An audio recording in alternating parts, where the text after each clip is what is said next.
Hey guys, just wanted to apologize for the audio quality in advance. I did record this spur of the moment on my phone. I just really had to get the words out. I was really excited about this game and I had a lot to say. However, if you guys would be interested in a longer review going into more details about just how I felt about certain aspects like the animation or the music, please let me know. I'd be happy to do so. Again, I had a lot of thoughts on this game, but the short version is this game was fantastic. 10 out of 10, and I'm gonna leave it to the review portion now.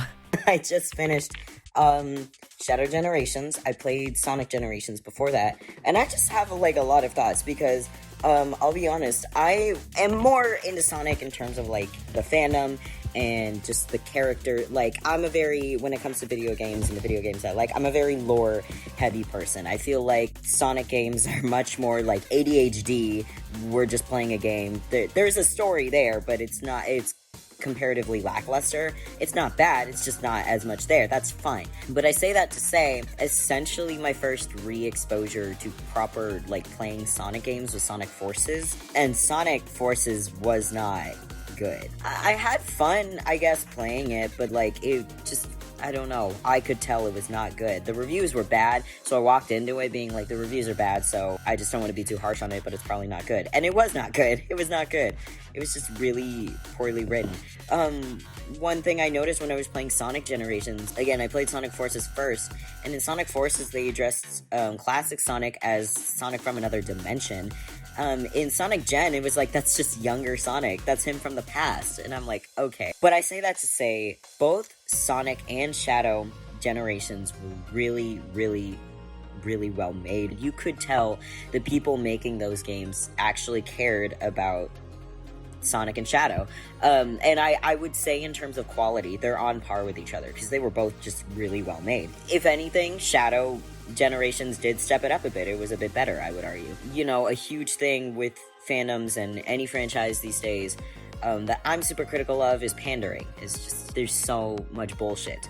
And I just feel like, having played Shadow Generations, it doesn't feel like the team who made it was pandering. This felt like it didn't feel like they went, oh, we have a Sonic Generations, what if we made a game for Shadow because people like Shadow? It felt like the people who made it were like, we like Shadow, and we want to have fun with Shadow, we want to do something with him. So, like, when it came to, like, the stuff with Maria, like, it didn't feel like they just shoved it in because they were like, ooh, the fans are gonna love this. It's like, we like making this, we liked including it, we found a way to include it that we thought would mean something. So yeah, that brought a bit of that to light. I'm recording this too in part because I recorded a video that's not saving, where in like the ending scene, Maria and the professor, they're literally just Spider-Man, like Tony Starking, like they're fading away. Shadow runs away from the scene to catch up with Rouge, and he runs past Rouge, and a drop of water hits her face. And she just smiles at him. And I like that something so simple can mean a lot. At least for me, in a character like that. That really, like, just skyrocketed how much I like Rouge. Because I don't dislike her, but I'm very, like, neutral in terms of opinion on her. But it does feel like at the end of the day, she really does have his back. Like, she really is his buddy, his partner in crime. Because I appreciate, like, that little smile. I felt like it said a lot. I felt like it meant that, like, she understands that Shadow hurts quite a bit. And he goes through a lot. And especially when it comes to Maria and the professor. But she's not gonna, like, belittle him for it, but she also knows he doesn't want to talk about it. She just respects how he feels, I feel like, at the end of the day. Like, that smile said, I respect that feeling.